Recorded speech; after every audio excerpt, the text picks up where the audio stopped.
কয়েকদিন ধরে যা গরম যাচ্ছিল তারই মধ্যে একটু স্বস্তির নিঃশ্বাস। বৃষ্টিটা যে কী ভালো লাগছে তার বলার কথা নয়।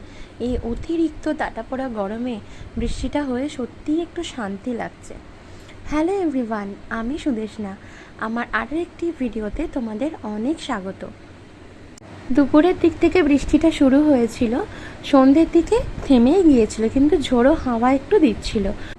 ওই সন্ধ্যে 7টা কি 7:30 নাগাদ একটা ডেলিভারি দাদার ফোন আসে, আপনার পার্সেল আছে। তো আমি মনেই করতে পারছিলাম না যে আমি কী অর্ডার দিয়েছি। তো ডেলিভারি দাদাকে জিজ্ঞাসা করতেই দাদা বলল যে বাচ্চার ডাইপার আছে। বাইরে প্রচণ্ড হাওয়া দিচ্ছে, বাবানকে বারণ করেছিলাম তোমাকে যেতে হবে না, আমি পার্সেলটা নিয়ে চলে আসবো, কিন্তু না, ও তো সোনার পাত্র না, ও আসবেই।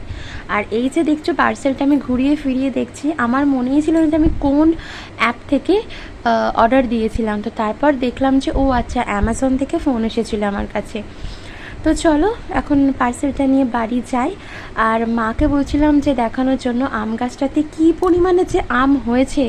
এই অতিরিক্ত ঝড়ে গাছের থেকে অর্ধেক আমই পড়ে গেছে। তো চলো পরের ভিডিওটা আমি তোমাদের সঙ্গে শেয়ার